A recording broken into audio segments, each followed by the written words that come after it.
Welcome to Stamps Old World UK, the ultimate destination for stamp enthusiasts, historians, collectors, and anyone passionate about uncovering the hidden stories and values behind the stamps of the past. Today, we take a closer look at a fascinating piece of postal history from the United States, the 10-cent, People's Right to Petition for Redress stamp. This stamp is more than just a small printed square of paper. It is a bold statement, a slice of national identity, and a tribute to one of the fundamental rights guaranteed by the First Amendment of the U.S. Constitution. As we explore its design, historical significance, variations, and current value in the collector's market, you'll begin to understand why this modest 10-cent stamp still sparks interest and admiration among philatelists all over the world. First issued in the early 1970s, the 10-cent, People's Right to Petition for Redress stamp was part of a broader campaign by the United States Postal Service to celebrate the nation's core freedoms. The stamp features a strong, classical image of a robed female figure holding a sword, which represents justice and the defense of liberty. She is illustrated in a bold and striking shade of violet blue, with the powerful inscription, People's Right to Petition for Redress, curving down the right side of the stamp. The words are not just decorative, they highlight a constitutional right that allows the public to present their grievances to the government without fear of punishment or reprisal. In a time when civil movements and social awareness were growing rapidly, this stamp served as a subtle but powerful message about democratic values and the role of citizens in shaping governance. This stamp was mainly used for domestic oversized letters and international mail, which means it was not as widely distributed as lower denomination stamps like the common 3-cent or 5-cent issues of the same time. As a result, mint-condition versions have remained relatively scarce in comparison. Many collectors are now searching for this stamp to complete their American Credo series, which adds even more value to its collectible appeal. Now, let's talk about the current market. As of today, in the year 2025, the used version of this stamp in average condition typically sells for around 20 to 50 cents on online platforms such as eBay or Delcamp. However, if the stamp is in excellent condition, with a light or interesting cancellation, it can sell for more, sometimes up to $1 for very clean used copies with unique postmarks or locations. Where the real interest lies, however, is in mint condition versions of this stamp. A single mint 10-cent petition for redress stamp with full original gum and no hinges usually sells between $1 and $3 on the open market. If it's perfectly centered and in pristine condition, it may fetch up to $5 or more, especially if sold through a specialized dealer or in a thematic auction focused on U.S. constitutional issues or historical postage. Collectors looking for complete blocks, plate blocks, or even full sheets can expect significantly higher values. A plate block of 4 in mint condition can range from $8 to $15, while a full sheet of 50 stamps can command anywhere from $50 to $100, depending on the centering, freshness, and storage quality over the years. Beyond standard issues, there are also known errors and varieties of this stamp, such as misperforations, slight color shifts, or plate number varieties. These can dramatically increase the value. One misperforated block of this stamp sold at auction for over $75 in recent years. This is a reminder that small printing errors, often overlooked, can turn a common stamp into a true collector's gem.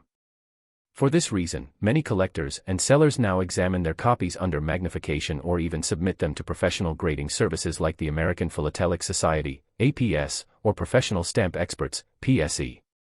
High-grade copies can be slabbed and authenticated, often leading to sales of $10, $20, or more depending on demand at the time. The historical context of this stamp is another reason for its popularity. Issued in the post-civil rights era, this stamp resonated with a population that was increasingly vocal about government accountability and citizens' rights. It is part of a broader narrative that makes stamp collecting not just a hobby, but a journey through time.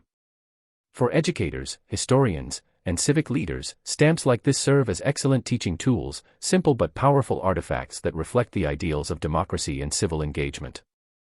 As time goes on, the value of this stamp will likely continue to rise slowly, particularly for mint or error examples, as fewer high-quality copies remain available and more collectors aim to build complete themed collections around justice, liberty, and freedom of speech. When considering the investment potential of this stamp, it's important to remember that stamps are not like stocks, they don't fluctuate wildly in price from one month to the next. However, certain trends in collecting, such as increased interest in civil rights, First Amendment topics, or vintage American history, can influence demand. With more young collectors entering the hobby and older collections being rediscovered or passed down through generations, stamps like the 10-cent petition for redress are finding their way back into the spotlight. Some stamp dealers have even begun offering curated sets focused entirely on constitutional rights and freedoms, where this stamp holds a prominent position. In conclusion, the 10-cent, People's Right to Petition for Redress stamp from the United States is not just a valuable collectible, it is a reminder of democratic participation, a beautiful work of design, and a small but important symbol of liberty.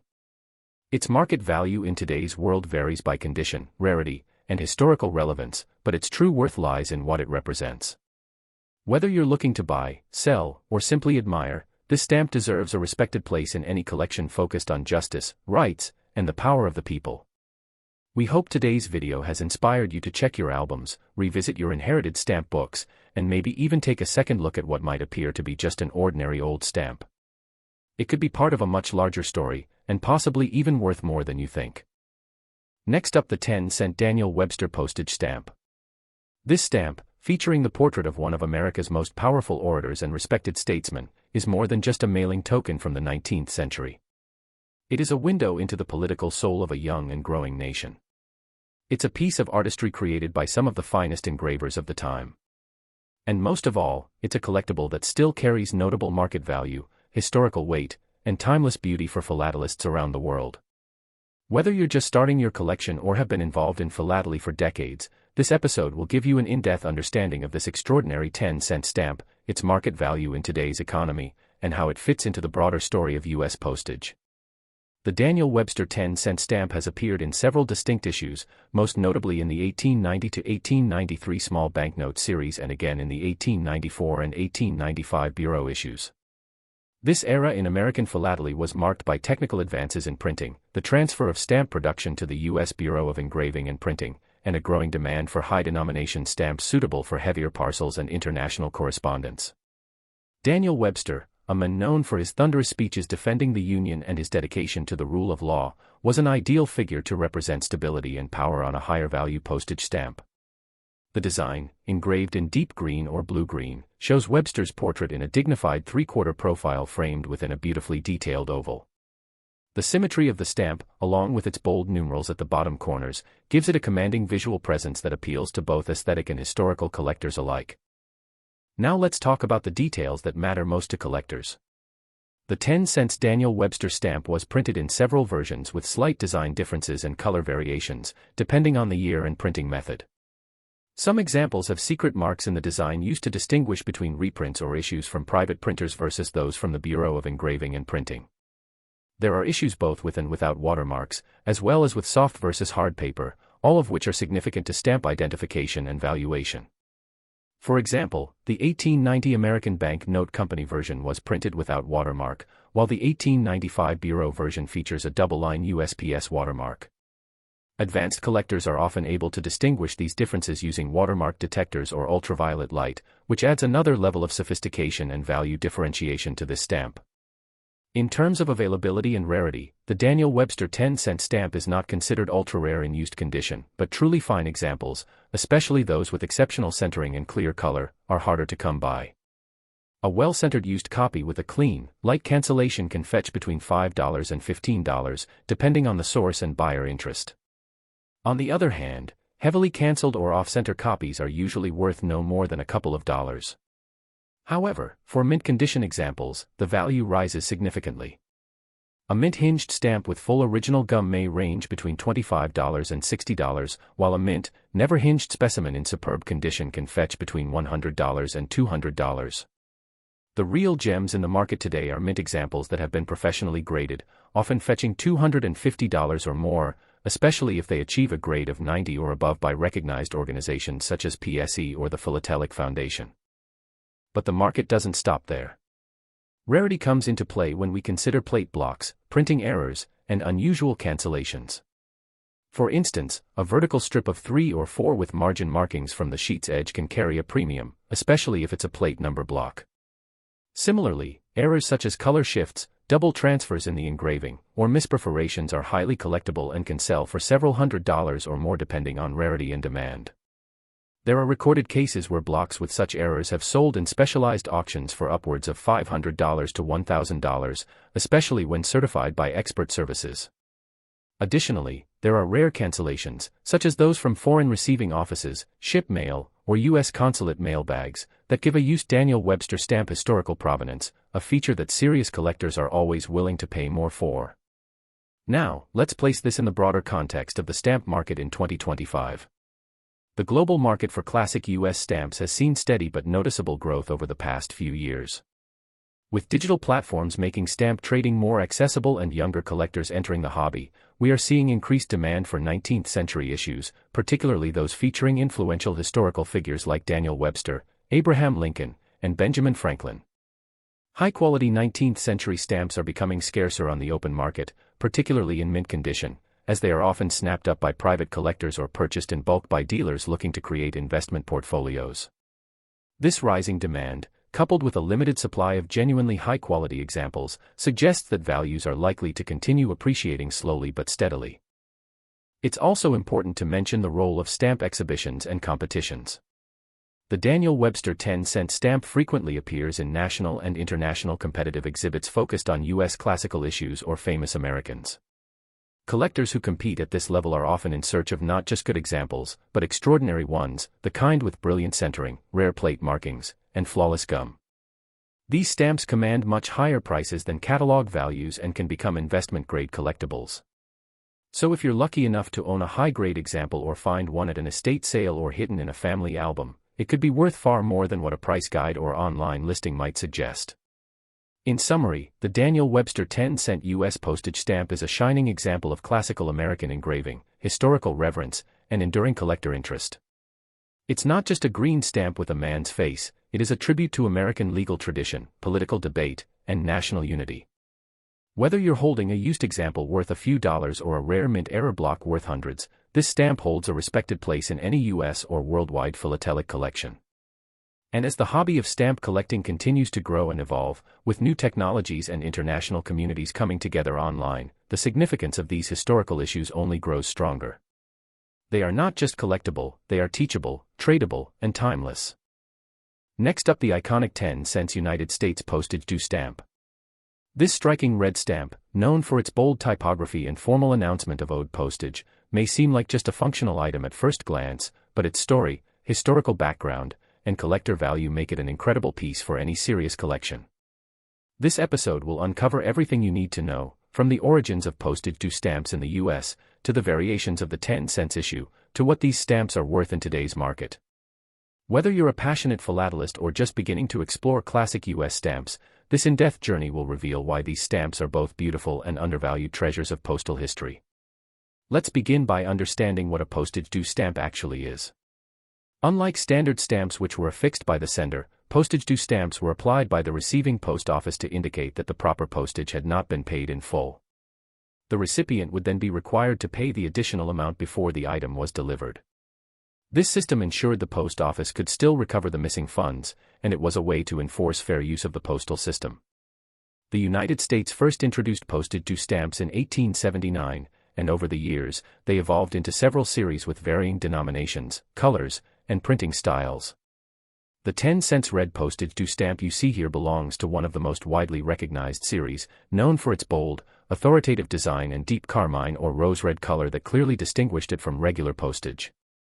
The version of the 10-cent stamp shown in today's video likely comes from either the 1894 Bureau issue, the 1895 hardpaper reprint, or the 1902 to 1903 series, all of which shared a very similar appearance but had subtle variations in watermark and paper.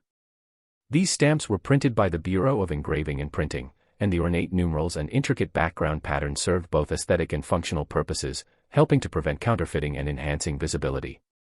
Early postage due stamps had no perforation between sheets, and later versions added various watermarking styles like the double-line USPS watermark, which can make all the difference in valuation. Collectors often use specialized tools such as watermark detectors and ultraviolet lights to differentiate between these visually similar stamps. Now let's discuss market value. In today's philatelic market, as of the year 2025, the value of a 10-cent United States postage due stamp largely depends on the series, paper type, gum condition, centering, and whether it has ever been used.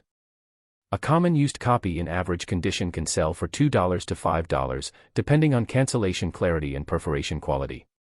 However, a mint-hinged version with full gum can range from $10 to $25, while never hinged. Well-centered examples with vibrant red ink may be valued between $40 and $75. Prices can go higher if the stamp is certified by a grading service or comes from a known pedigree.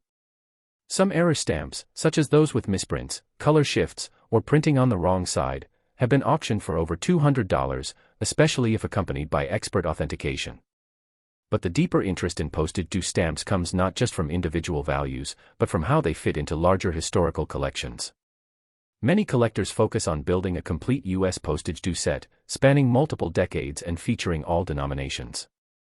Beyond that, it also holds value in postal history.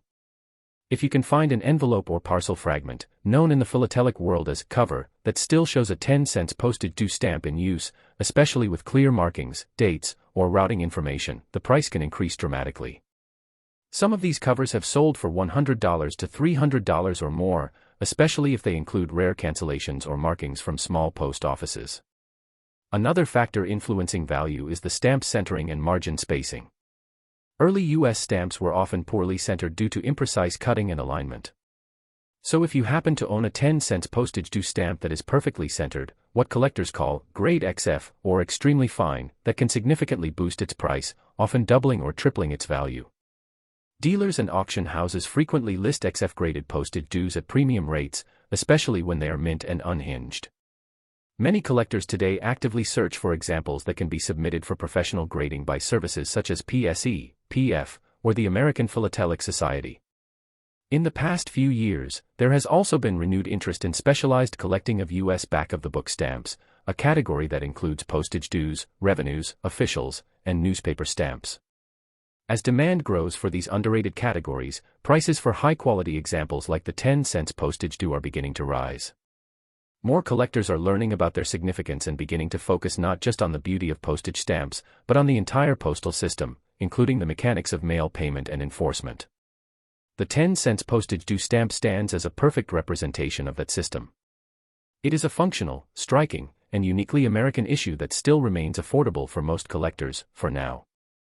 In conclusion, the 10-cent United States postage due stamp is a bold, historically rich, and highly collectible piece of philatelic history. It represents more than just unpaid postage. It reflects a time when every letter and parcel followed a strict protocol, when stamps were authorities in themselves, and when postal service was both an art and a system of law. Whether you own a single copy or are working toward a full series of U.S. dues, this 10-cent issue should proudly take its place in your collection. And as the stamp collecting world continues to evolve, with more focus on underappreciated categories, the true value of stamps like these is steadily rising. Thank you so much for joining us here at Stamps Old World UK. We hope this deep dive into the 10-cent postage due stamp has inspired you to look at your collection with fresh eyes and perhaps even explore new directions in philately. If you enjoyed today's episode and want to stay updated on the rare, valuable, and curious stamps of the world, please like this video, subscribe to our channel, and leave us a comment telling us which stamp you want us to feature next. In our upcoming videos, we'll be looking at airmail stamps, tax and revenue issues, and hidden gems that might be sitting unnoticed in your attic collection. Until then, happy collecting, and remember, every stamp has a purpose, a price, and a powerful story to tell.